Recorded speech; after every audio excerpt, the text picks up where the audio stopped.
Olá, vamos a mais um episódio do podcast Anestesia de Valor, uma comunidade que carrega a assinatura da Anestec, a plataforma número 1 de anestesia digital.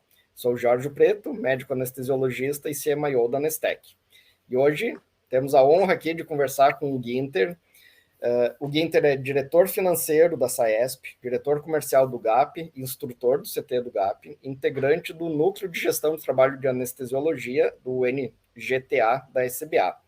E hoje vamos conversar sobre modelos de remuneração e performance do anestesiologista. Dois assuntos que estão bem em pauta aí recentemente, né, Guinter? A gente já conversou sobre isso várias vezes e a gente quer trazer um pouco dessa experiência aqui para o pessoal que nos escuta. Guinter, muito obrigado, cara, por aceitar conversar aqui com a gente e se apresenta, contextualiza um pouco aí o que você faz e por que você está no meio dessa discussão, cara. Bem-vindo. Obrigado, Jorge. Eu agradeço ao convite, a você e ao Diógenes da Anestec pelo brilhante trabalho, pelo empreendedorismo que vocês têm aí, essa veia de gestão. E assim, referencio, lógico, não somente a minha pessoa, mas também ao meu grupo, que me dá a oportunidade de fazer isso. Mas a história, ela é, Jorge, uma história muito interessante, porque, bem rapidamente, quem sou eu, né? Então, atualmente, eu estou como diretor financeiro da SAESP, já é minha quarta diretoria, já passei pela defesa profissional, né? E pós-pandemia, passando pela defesa profissional e tendo todas as dificuldades, agora eu estou no financeiro, que parece algo muito simplório de se fazer, porque, afinal de contas, é balanço, mas você tem todo um aspecto de ter que representar mais de 3 mil sócios numa sociedade, no qual é a maior sociedade regional do Brasil, então isso não é muito fácil, porque a gente tem aí vários desafios no dia a dia. Mas, paralelamente, eu tenho um desafio que é atualmente, estar como diretor comercial de relacionamento do GAP, Grupo de Anestesia Associados Paulista, no qual eu sou fundador, e fiquei durante os meus últimos 12 anos como diretor executivo, e agora a gente troca essas cadeiras do serviço, que é muito importante para a oxigenação do grupo também. Por que isso tudo começou, né? Eu acho que nós, como anestesistas, a gente tem uma inquietude que é tentar sempre pensar na frente das coisas. E não diferente disso, nós vivemos um ambiente que é um ambiente onde você tem a maior margem de contribuição de uma instituição hospitalar, que é o centro cirúrgico. Por lá passa 60% de toda a receita do seu hospital. E nós, como detentores de todas as nossas técnicas anestésicas, a recepção dos nossos clientes cirurgiões, o bom entendimento em conflitos, e principalmente no aspecto político, e o bom relacionamento com qualidade e segurança envolvendo aí os nossos principais parceiros, que são, além dos cirurgiões, da enfermagem, o anestesista ele é um grande gestor. E ele precisa pensar que, além dele ser um grande gestor do próprio serviço de anestesia, tem que trabalhar aí com não só no aspecto de faturamento,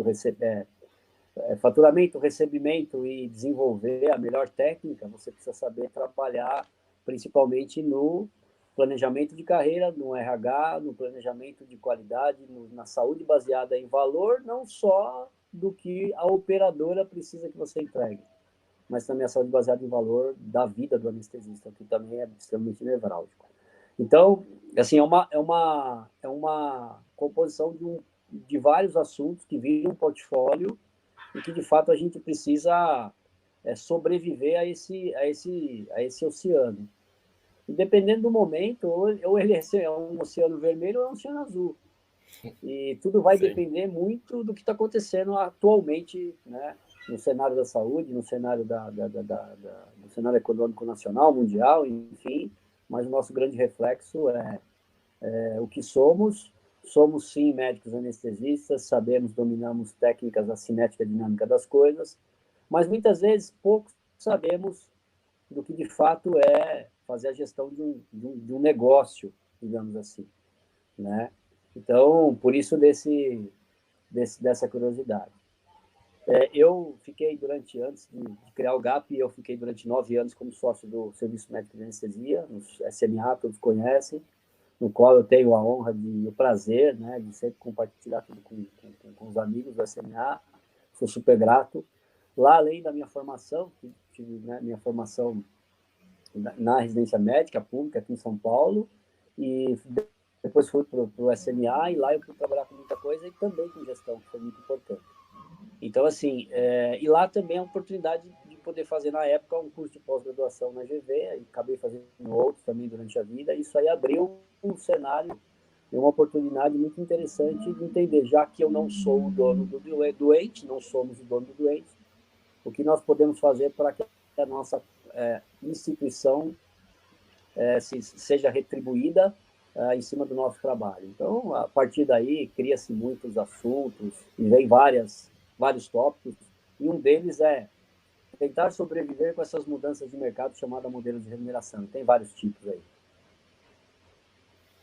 Esse é um assunto interessante, e o Brasil, com suas proporções continentais, nós temos modelos muito diferentes, inclusive até das mesmas redes hospitalares, que hoje tem várias redes consolidadas em muitas regiões do Brasil, e mesmo essas redes trabalham com modelos diferentes em cada um dos locais. Então, a gente tem várias formas de diferenciamento.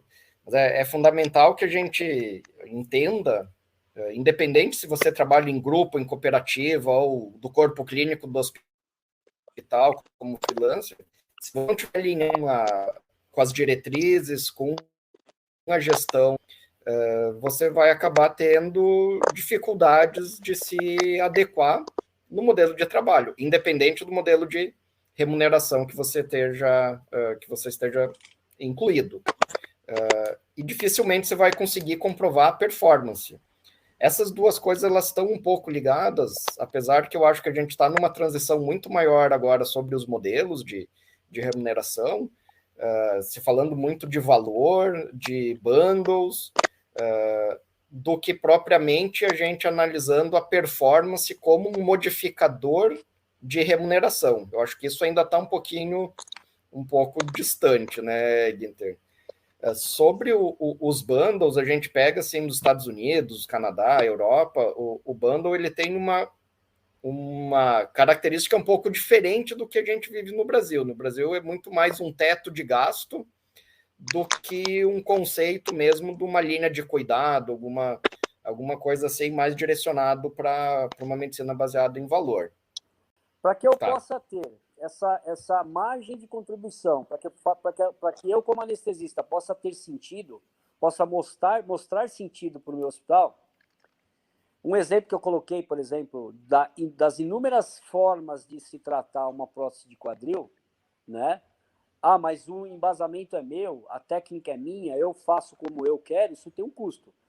Saúde é aquilo que a gente sempre fala, né? Saúde não tem preço, mas tem custo, né? Entendeu? Então, assim, o quanto Sim. Isso vale o show? E esse custo, na verdade, eu preciso mostrar para o meu hospital que tem sentido. Como eu faço isso? Através da não variabilidade da técnica anestésica. Para isso, eu preciso criar protocolos de otimização. Criando esses protocolos de otimização, protocolos simples, onde eu não vou perder tempo com admissão de pacientes, setup de sala, variabilidade da assistência da técnica anestésica, tempo de recuperação, tempo de jejum, ou seja, são coisas que os protocolos de otimização fazem, ou seja, isso nós implantamos em 2014, 2015, que hoje a gente consegue colher frutos disso. Colhendo frutos disso, eu negocio com o hospital negocia com as operadoras percebem que eu tenho uma rentabilidade maior em cima do que eu faço e eu consigo dividir o save com o hospital. Dividindo o save com o hospital, eu consigo pagar por performance para a minha equipe. Então, esse é um ciclo virtuoso, né? É um ciclo muito legal, que óbvio que tem mês que pode ser que não dê tão certo, por N situações, mas a maioria dos meses, a maioria do tempo, a gente sempre consegue fazer uma divisão no final do ano. Ou seja, isso mostra que você tem liderança, você tem segurança no que você faz, você tem relacionamento, política relacionamento, você tem sustentabilidade e você tem crescimento. Isso daí é a grande chave do negócio? Sim, porque eu acho que nós achamos, né, que o grande problema de um serviço de anestesia, não importa qual, é tempo ocioso. Mas como é que eu consigo aferir tudo isso? Eu preciso ter programas desenvolvidos por nós mesmos, no caso, né? E programas inteligentes que possam aferir tempo de sala, tempo de recuperação, tempo de setup, todas essas coisas. Aferindo isso, preciso, óbvio, não tenha dúvida, para ter isso eu preciso fazer com que o meu grupo entenda que uma ficha de anestesia não vira dinheiro, já começa por aí, que tudo isso tem um processo, mas que, para que esse processo seja resolutivo, esses programas que existem, programas inteligentes, no caso da Nestec, que é um programa super, hiper inteligente, que conversa além da conversa com o próprio serviço de anestesia, conversa com o hospital e com os prontuários eletrônicos, fomenta informações que a gente possa lá adiante negociar com o comercial, garantir a sua sustentabilidade, a sua permanência e garantir o seu save. A gente acredita muito nisso e trabalha nesse foco. Então, falar de modelo de remuneração só, Jorge, dá para a gente falar vários. Então, até outro dia, que é isso que a rede de DOR hoje ainda, que é o Fee for Service, trabalhar por serviço, é uma coisa. Trabalhar por performance, que é o que o canadense faz, que é o que o francês faz, é uma outra coisa. Trabalhar por performance, que é mais ou menos isso que a gente faz. Eu dou o resultado do que eu faço para o hospital. Então, eu participo do SAVE. Trabalhar sobre bundles, ou seja, sobre pacotes, é outra situação. Então, dentro do nosso serviço, a gente tem Fee for Service, Performance e Bundle.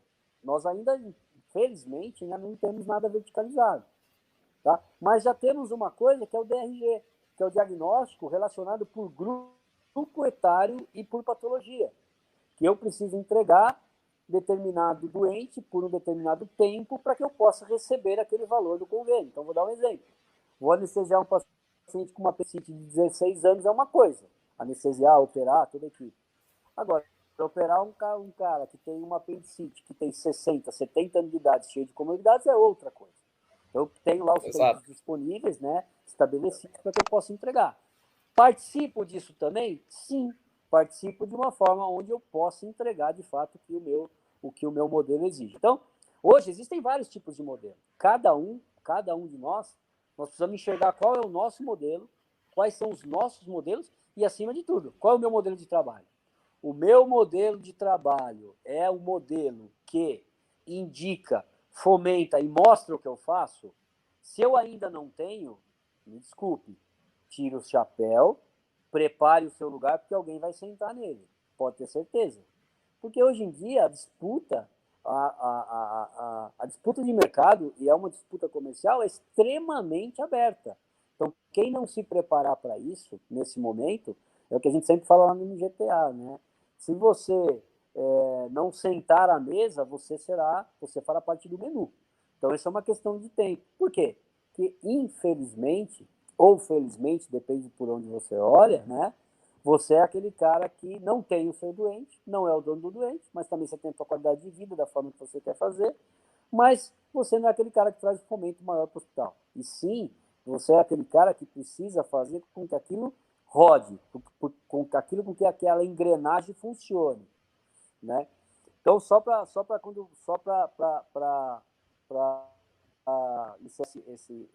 esse momento que a gente está falando, a gente continua daqui a pouquinho, você falou, poxa, hoje existem vários modelos, né? Modelos de grupos, né? Vários modelos de serviço. Sim, existem vários modelos, mas independente do modelo de trabalho, independente do modelo de remuneração, se você não tiver uma ferramenta inteligente que possa demonstrar para você todos os seus dados e para que você possa fornecer para o convênio, oferecer para o seu cliente cirurgião, possa oferecer para o seu cliente hospital, você está fardado de sucesso. Isso aí, sem sombra de dúvida, atualmente é isso. Sim, cada vez mais essa necessidade de mostrar os dados, mostrar os resultados. Quando a gente fala em mostrar resultados, às vezes o pessoal fica muito pensando em desfecho clínico, mas resultado é resultado operacional também. é tempo de sala, é custo, é rodar paciente, é você conseguir agilizar tanto que o paciente fique menos tempo antes da cirurgia, quanto ele vai embora mais rápido. Tudo isso são resultados e que a nossa equipe de anestesia ela está diretamente associado com todos esses resultados e desfechos. Então, sempre gosto de falar de desfechos, não são só clínicos, não são só do ponto de vista do paciente, mas também da operação do sistema do centro cirúrgico como um todo. A gente está na esteira produtiva do hospital. Cada vez mais os hospitais são cirúrgicos e cada vez mais a gente tenta deixar o paciente o menos tempo possível dentro do hospital, claro, com qualidade e segurança, para você conseguir ter uma alta segura, precoce. Cara, não tem como a gente argumentar sobre isso sem ter dados. Então, antes de se falar em performance, a gente tem que falar de dados, e antes de falar de dados, a gente tem que olhar da onde estão vindo esses dados. Porque é muito comum o pessoal começar a tentar fazer algum movimento de levantar dados, analisar dados, ver resultados, mas você vai olhar da onde esses dados estão vindo, são dados totalmente enviesados, são dados falhos, são dados que não refletem a real, não refletem a realidade. E aí, com isso, a gente não consegue avançar nessa discussão. Então... Concordo plenamente com você, você tem toda a razão. É um custo que faz parte da sobrevivência da saúde financeira de qualquer grupo, independente do modelo de trabalho. Isso precisa compor. Não dá para a gente viver no achismo. E uma coisa que, às vezes, as pessoas, e o médico em geral, tem no Brasil, que é a cultura do dogma. Eu fiz assim, sempre fiz assim sempre deu certo. Isso já acabou. Isso não existe mais, novamente. Um país onde você tem o maior número de faculdades de medicina e agora daqui a pouco abrindo mais tantas faculdades com número de médicos de uma formação que às vezes até a gente sabe tanto quanto duvidosa muitas vezes por falta de condições e por falta de não só de condições, mas principalmente por falta de docência. A gente vê que a dificuldade é cada vez maior e assim, quem é que está com a caneta na mão são os contratantes, e esses contratantes nada mais do que aqueles caras que fomentam o nosso trabalho, são aquelas pessoas que nos pagam. Tanto, muitas vezes, não só os cirurgiões, também, mas principalmente as operadoras. Então, assim, você vê que é algo extremamente complicado, muito difícil, e quem hoje não tiver qualidade na entrega assistencial, mas principalmente qualidade nos seus indicadores, qualidade dos seus dados, não vai sobreviver, porque o oceano hoje ele é vermelho. E a gente tem uma situação nisso tudo, Jorge, que é extremamente grave que está acontecendo e nevrálgica, extremamente atenciosa. Ainda hoje a gente estava conversando isso na SAESP, daqui a pouco eu vou para uma reunião de diretoria, a gente vai levar essa pauta, que é o seguinte: até quando a gente vai conseguir segurar, né, a presença do médico anestesista em centros diagnósticos, porque as operadoras não querem pagar, a gente muitas vezes tem que estar desempenhando isso, independente do momento, as contas não fecham, os hospitais estão entrando em colapso com isso, e ao mesmo tempo nós temos aí uma força política que pouco apoia o ato médico, no sentido de Câmara, no sentido do Senado, e muitas vezes agora tem que cumprir com o que foi dito, que é segurar o piso salarial da enfermagem. Então a gente tem que tomar muito cuidado. A gente sabe que vários países, principalmente na América Latina, já fazem isso, utilizam a mão de obra da enfermagem. E a enfermagem está aí, só aguardando. Eu não vejo nenhuma movimentação maior por parte deles, mas o que eu vejo, talvez, é que futuramente eles vão ter que cumprir com o piso salarial, e uma forma de enxergar isso talvez criar aí modelos de trabalho para a enfermagem, mesmo que seja do ponto de vista anestésico. Então a gente tem que tomar muito cuidado com isso. Então tem que saber valorizar o ato médico anestésico. Como que a gente vai fazer isso? Fazendo de alguma forma barulho, né? Não sindicalizando nada, mas valorizando de fato a presença do médico anestesista, mesmo porque com todas essas coisas que vem acontecendo aí, a gente está um pouco um pouco na mídia com essa história. Mas uma coisa que as pessoas muitas vezes elas não percebem ou não fazem muita diferença é uma coisa simples. O quanto é seguro entrar no hospital, ser anestesiado, ser operado e ir embora no mesmo dia ou no outro dia. As pessoas muitas vezes, Jorge, elas não entendem esse processo porque elas não são informadas, né? Precisamos sim fazer um demonstrativo de resultado financeiro, sem sombra de dúvida. Precisamos comercializar o que a gente faz perante as operadoras e o gestor hospitalar. Mas precisamos sim valorizar a profissão no sentido seguinte, o quanto de fato faz sentido tudo aquilo que eu faço em virtude da segurança do meu paciente. Será que ele sabe o que eu faço? Será que ele tem noção? Isso é muito do que você falou. O quanto tempo esse cara permaneceu na RPA? O quanto tempo esse cara virou a sala? O quanto tempo esse cara ficou em jejum? O quanto esse cara deixou de ter algum evento relacionado à via aérea, a reação anafilática, etc, etc, etc. Então, tudo isso faz parte da gestão do grupo, da gestão do anestesista, da gestão do médico anestesista em prol da segurança do doente. Então, é extremamente envolvente isso. Ele é algo de extrema importância que, às vezes, ou muitas vezes, o fomento, na verdade, o valor financeiro, ele é pouco visto nesse momento. Então, como virar essa chave e fazer com que as pessoas enxerguem isso e que a gente participe disso, né? Então, a gente aqui na Nestec, a gente tem a visão que a única forma da gente conseguir isso é através de uma gestão de dados, de indicadores e de demonstração de resultados operacionais e assistenciais, sem desvincular uma coisa da outra, né? Então, grande parte do nosso trabalho é nesse sentido, em municiar o anestesista com essas informações. Só que ele tem que sair lá da sala e ir para o confronto, né, cara? No confronto no bom sentido. Ele tem que falar com o diretor, com o gestor, ele tem que ir para as reuniões, que nem você falou, ele tem que participar ativamente. Mas não dá para você querer participar com opinião, né, cara? Você tem que ir lá participar com informações. Claro. E ser um parceiro do gerenciamento. Né? E daí sim, você mostrar esses resultados. Você quer ver uma coisa que nós fizemos assim até recentemente, né? No NGTA nós temos uma política que é o grupo de política externa e interna, né? Que é o núcleo interno e externo.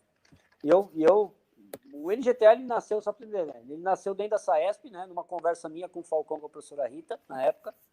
Pô, a gente precisa fazer um congresso, um simpósio, qualquer coisa que fale sobre gestão, qualidade de vida, plano de carreira, faturamento, mas que não seja nada de cinética e dinâmica, porque a SAESP gosta muito de falar sobre isso no Copa e a gente sabe que lá. Mas vamos fazer uma coisa diferente. Aí, encontrando com o Diego em Goiânia, naquele ano, vamos fazer um... Saiu o NGTA e surgiu. O NGTA hoje trabalha todas as quartas-feiras do mês, então é a última quarta-feira do mês, sempre com alguém. Já trouxemos inúmeras pessoas participar, mas uma das coisas mais legais que nós fizemos, além da ANS, que nós trouxemos 2 caras da ANS, né? Foi um economista e um administrador, para entender exatamente qual era a visão da ANS frente aos médicos, nós trouxemos as especialidades, Jorge. E é assim, fomentar, cobrar ou fomentar ou participar do resultado do anestesista frente às operadoras, frente às instituições, nada é também ou qual tão importante que as sociedades outras participem. Então, o que nós fizemos? Trouxemos a SBOT, a FEBRASGO e a CBC, as 3. CBC, Colégio Brasileiro de Cirurgia, SBOT, Sociedade Brasileira de Ortopedia e Traumatologia e FEBRASGO, Federação Brasileira de GO, para conversa. Então, a nossa ideia era falar sobre modelos de remuneração. Será que eles entendem o que acontece, como nós anestesistas? Porque eu acho que nós anestesistas somos muito mais curiosos, muito mais gestores nisso. Será que, de fato, esses caras participam? E o que a gente pôde perceber que participam, não com tanta importância como nós, mas eles também participam. Agora, é importante que os dados que nós criamos, que nós fomentamos, que nós brigamos, eles também participem, será que eles sabem o que está acontecendo? Será que as sociedades das 3 principais, posso colocar pediatria nesse contexto, clínica médica e cardiologia, sabem os dados que nós temos, tudo que gera valor, não só valor econômico, mas valor em saúde como um todo? Isso é uma pergunta. Eu acho que eles não sabem tanto, mas isso é muito interessante. Eu acho que é uma frente que a gente tem que trabalhar, porque se a gente não tiver eles ao nosso lado, eles não terão ninguém, essa é a grande verdade. Né? Não existe nada que não tenha a participação da anestesia nesse momento. Então, olha só que grande oportunidade de negócio para a gente poder tê-los ao lado, né? Estar ao lado desses caras para que eles possam nos ajudar nisso também. Então, é uma guerra sem fim, né? Uma guerra... Esse ano a gente publicou o primeiro observatório do anestesia de valor com dados da anestesia, de 310 mil anestesias só de 2022 dos clientes da Nestec. Muito a gente se inspirou, obviamente, no observatório da ANAP, né, que é a Associação Nacional dos Hospitais Privados, mas quando você olha no observatório da ANAP, você vê um gap gigantesco sobre indicadores da anestesia. Eles não têm indicadores da anestesiologia. E os hospitais privados, eles são essencialmente cirúrgicos, a anestesia é o que faz rodar ali a parte do centro cirúrgico, e a gente não tem indicadores da anestesia. Então, esse é um gap gigantesco que a gente tem, que é colocar a anestesiologia no meio de uma maneira muito importante nesse contexto todo, de indicadores da gestão cirúrgica como um todo. Então, provavelmente não só o pessoal da SBOT, da Febrado, não sabe bem os indicadores da anestesia, porque ninguém sabe, né, cara? Nós publicamos um primeiro observatório realmente com dados relevantes da anestesiologia brasileira. Então, aos poucos, a gente está saindo lá das sombras para vir para a discussão munido de realmente informações relevantes, né, cara? Para a gente poder discutir isso de uma maneira mais objetiva. Você quer ver quando você... Aquela coisa, quem não é visto não é lembrado. Quando você coloca... Quando você... Eu li plenamente, recebi o observatório, até vocês me mandaram, e eu achei fantástico. Tem muito a ver, sim, com o observatório da ANAP, né? A gente aproveita também e comemora a demografia médica, que também foi publicada recentemente, né? Então, tudo isso a gente assim, associa algo na seguinte situação: poxa, se eu tenho informações relevantes, e o observatório da Nestec foi muito interessante, que fala mapa de calor, fala tempo de troca de sala, fala número de cirurgias, especialidades, horas desempenhadas, o quanto horas de simples coisas assim associadas, qual o maior horário que eu de movimentação do centro cirúrgico, essas coisas, tudo isso é super relevante. A gente fala o seguinte: poxa, o quanto eu posso pegar tudo isso e falar assim, AMB, CFM, eu preciso revisar, que é o que nós começamos a fazer. Há uma questão de um mês atrás, eu fui convidado pela SAESP e lá pela SBA estava o Jetson, numa reunião com a AMB, né, e CFM, para a gente discutir o rol, né, e as novas diretrizes de honorários médicos. Então, a gente estava lá discutindo isso e teve inúmeras sociedades que fizeram várias apresentações, vários questionamentos em cima disso. Até que ponto a gente pode, de fato, rever ou restabelecer uma nova norma para que a anestesia, de fato, faça parte disso. Então, assim, tudo isso são coisas que o anestesista é um sujeito muito inquieto, né? A gente é muito ansioso muitas vezes nas coisas, porque a gente sabe e quer saber o resultado rapidamente, diferente de outras especialidades, e assim, tem todo um sentido, né? Então, o trabalho de vocês é fundamental. Eu acho que tem que utilizar esse trabalho esse trabalho que a gente está falando do observatório, Jorge, ele é um trabalho macro, né, que mostrou para o Brasil que a anestesia está ali. Mas e o trabalho micro daquele grupinho, daquele lugar? Né? o quanto aquele grupinho, aquele lugar pode contribuir para esse macro. A gente fala de observatório, está usando um número, está usando um big data assim absurdo. Mas e aquele cara que está lá no interior, o quanto de fato ele pode fazer diferença no trabalho dele, no hospital dele? Então, cara, é fundamental trabalhar com isso, com dados e apresentar para que você possa manter a sua sustentabilidade. Porque hoje em dia não se tem com esse número de médicos que se tem no Brasil, com esse número de escolas médicas, que de fato hoje, quem está sentado em cima de uma coisa que acha que não vai mudar, está muito enganado, porque tem pelo menos alguém olhando no teu negócio aí o tempo todo. Infelizmente é assim que funciona. E as mudanças, elas estão cada vez mais rápidas, né? A gente está num mundo cada vez mais dinâmico e na nossa realidade não é muito diferente. Eu tenho uma visão sobre mercado que o mercado é como a água corrente, né, cara? Você até consegue represar um pouquinho, mas se você começa a represar muito, quanto mais você represar, quando estourar, o estrago vai ser cada vez maior, vai ser proporcional ao quanto ele foi represado. Então, assim, a gente tem que, obviamente, a gente sempre tenta proteger, mas você tem que estar atento às mudanças, que se você tentar represar muito, cara, vem uma força maior e acaba detonando muita coisa, né? E eu tenho escutado muito receio sobre isso no campo da anestesia, né, cara? Então, esse é um ponto de atenção que a gente tem que colocar e se adaptar às necessidades para você ir junto com a água corrente, né? Não ficar contra ela, que normalmente não é uma boa estratégia, né? Mas pelo menos essa é a minha visão, né? A nossa visão aqui de mercado. Eu dou um exemplo para você, alguns exemplos para você sobre isso. Pega as operadoras que verticalizaram várias coisas, abriram capital e trataram e tratam o serviço de anestesia como um commodity absurdo em vários aspectos, onde não se tem qualidade, não se tem valorização, não se tem nada, e se tem aquela coisa que é simplesmente entregar aquilo que o pacote permite.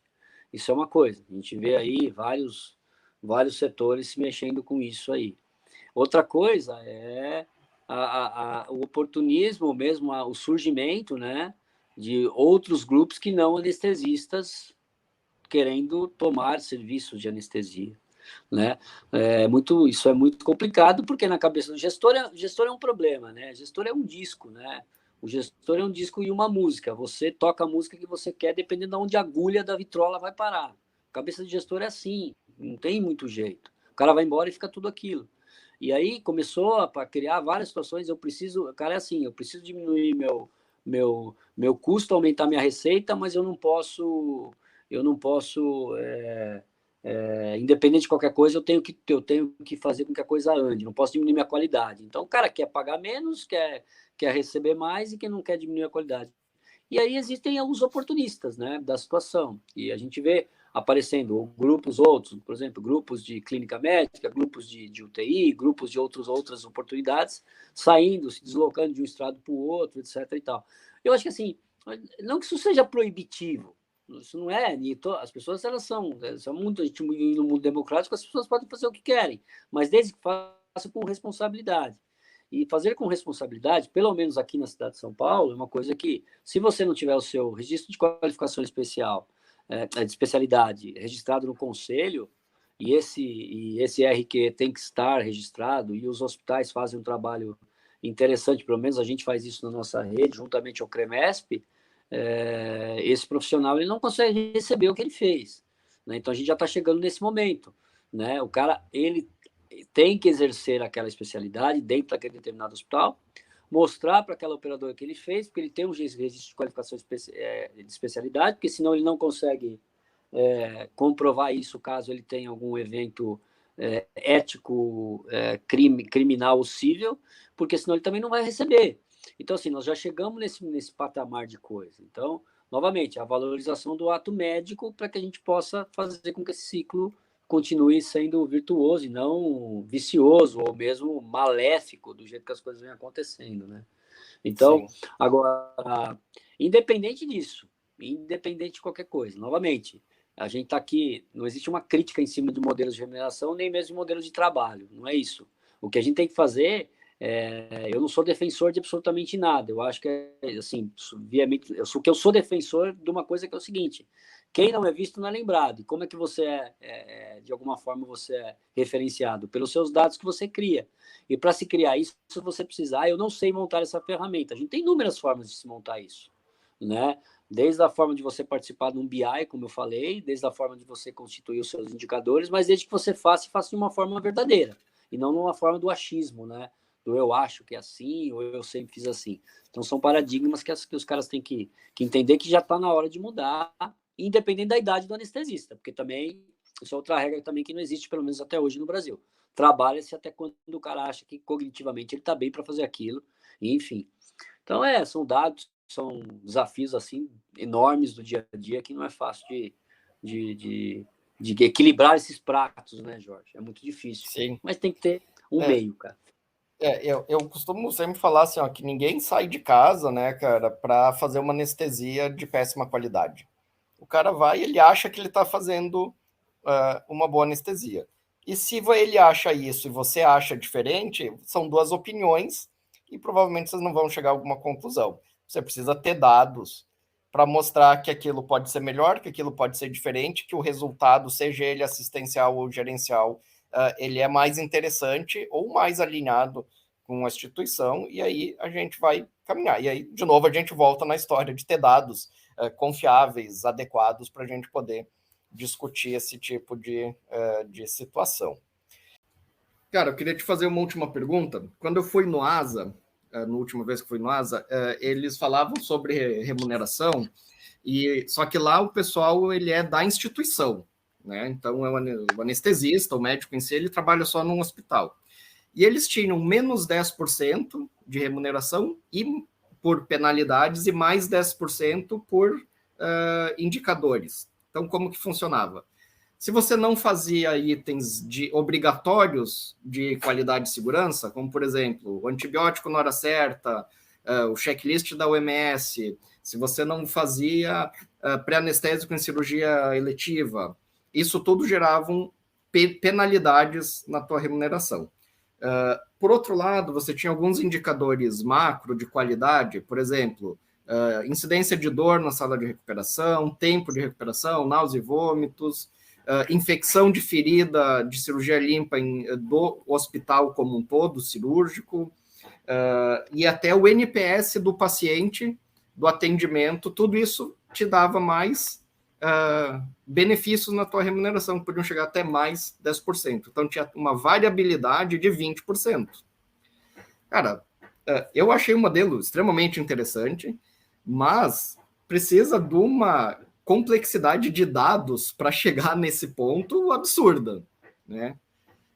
Você vê isso acontecendo em curto, a médio prazo, pelo menos, no Brasil, cara, ou isso ainda é uma realidade muito distante? Jorge, eu não, veja bem, não é que eu vejo, a gente pratica isso em um dos nossos hospitais.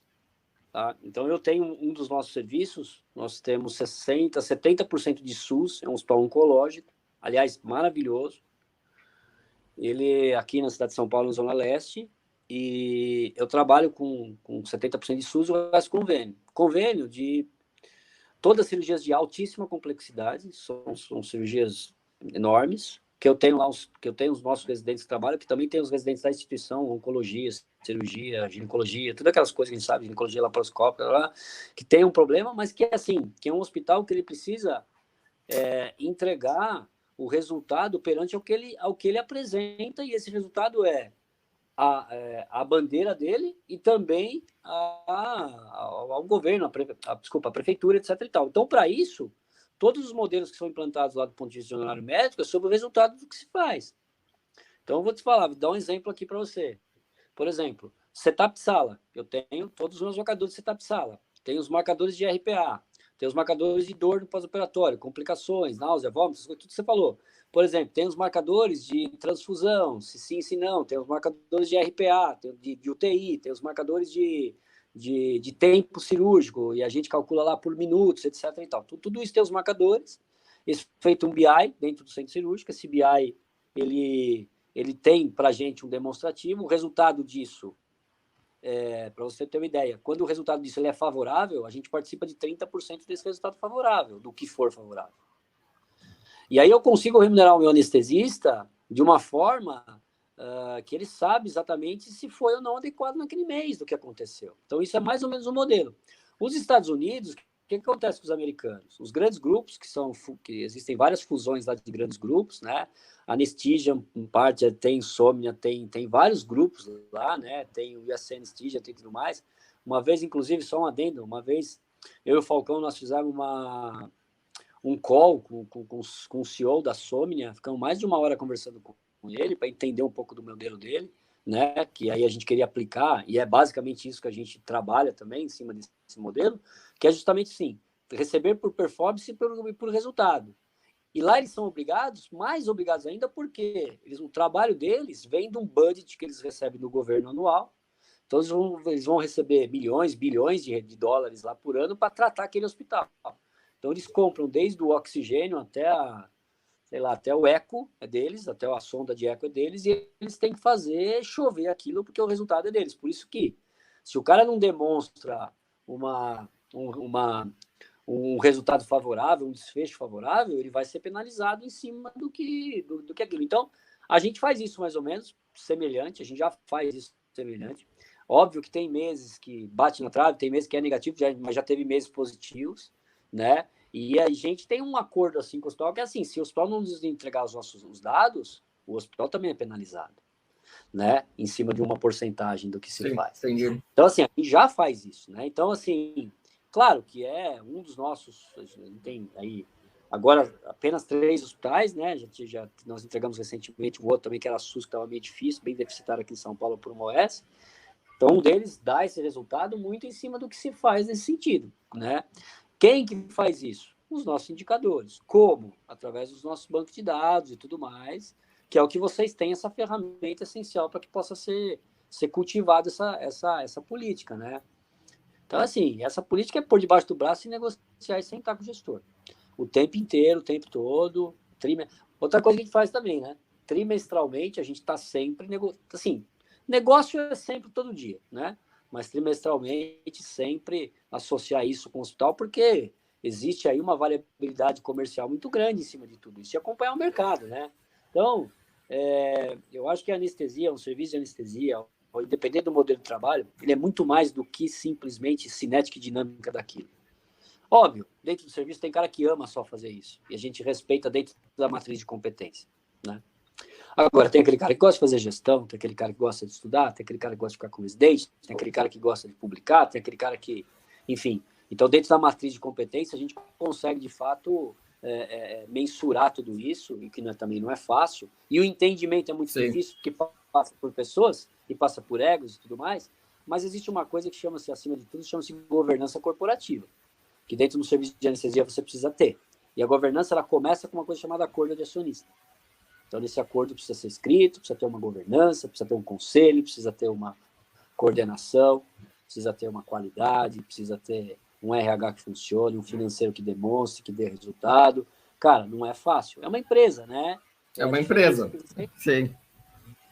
Quer ser um grupo de médicos, meia dúzia de médico que divide o lucro no final do ano e cada um fica com metade, um sexto do abacaxi, ou é aquele cara que, de fato, tem uma empresa, olha para dentro dela, resolve os seus problemas, e muitas vezes o lucro que se sobra não se divide, reinveste na empresa, utiliza um pouco daquilo. Isso é modelo de governança, é modelo de empresa. Então, se a gente, não sendo dono do doente, não fizermos isso, alguém vai fazer por nós. E a gente está vendo, né? Grupos do TI fazendo, a gente está vendo outros grupos, então é preciso se virar, cara. E tem muito grupo por aí que divide tudo, no fim do ano divide a produção também. Cara, isso não é uma empresa em si de anestesia com todos os requisitos, como se fosse uma empresa de outro tipo de serviço, né, cara?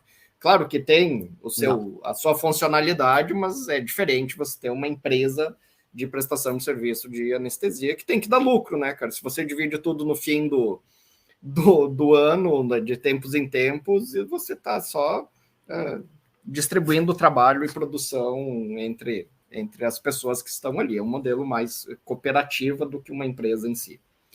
Bom, Guinter, nós já estamos aqui com bastante tempo, cara. Te agradeço. Eu queria deixar uma mensagem final aqui, que o que eu falei antes, assim, que mercado é água corrente, então isso a gente tem que nadar junto, não contra, e não criando barreiras, que se criar muita barreira, a hora que estourar, a destruição é proporcional ao quanto ficou represado.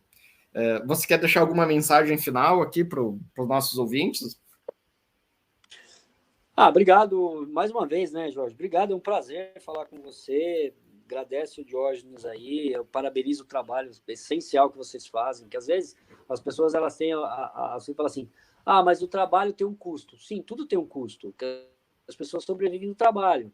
Mas esse custo não entra no meu bolso. Puxa, azar do seu se você não soube fazer uma gestão para que possa ter um custo essencial para um programa, por exemplo.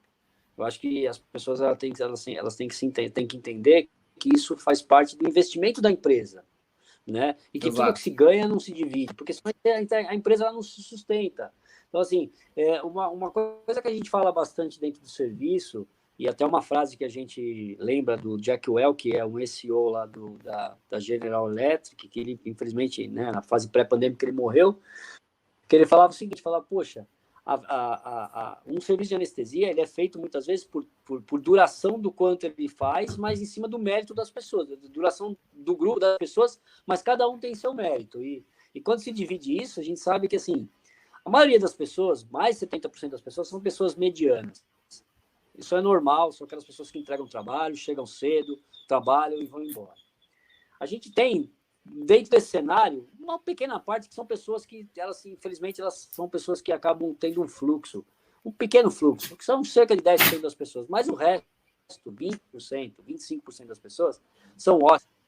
E elas precisam ser, a gente precisa extrair o melhor delas. Então, você tem aquela pessoa com liderança, você tem aquela pessoa política, você tem aquela pessoa educacional, você tem aquilo tudo, porque senão as coisas não se sustentam, então você tem que enxergar isso dentro do teu grupo. Né? Então, você tem que oxigenar isso dentro do teu grupo, independente do teu modelo de trabalho, Agora, para isso, você precisa ser... Para isso, novamente, a gente fala bastante. Você precisa ser um cara update, você precisa ser um cara moderno, e você precisa enxergar que existem ferramentas que podem te auxiliar nisso. E tem inúmeras, né? A Nestec é uma delas. Eu sou super fã. Infelizmente, a gente tenta o tempo todo tá falando, mas infelizmente, novamente, né, o cenário ele é ainda muito bairrista para determinadas coisas, as pessoas precisam abrir a mente, né? Porque o gestor que está sentado do outro lado, ele quer ver resultado. Ele não quer saber se você é formado na USP ou se você é formado em qualquer outro lugar, cara. Se você tem doutorado, se você não tem. Ele quer ver resultado no final do ano, ele quer ver a planilha dele verde lá, porque senão você não serve para ele. Se você não criar modos para isso, você não vai sustentar. Isso aí, perfeito. Beleza? Guinter, muito obrigado. Obrigado aos nossos ouvintes que ficaram até agora no final. Se deixar, a gente fica bastante tempo aqui na conversa. Fica falando até amanhã. Conversa boa. Beleza. Jorge, eu vou entrar agora na reunião da diretoria da SAESP aqui, que a gente vai colher aí o que aconteceu no Copa aí, vamos conversar bastante. Vamos ver, até o Copa do ano que vem. Valeu. Espero que a gente consiga entregar um Copa ainda. Um abraço, querido. Valeu. Abraço, cara. Muito obrigado. Tchau.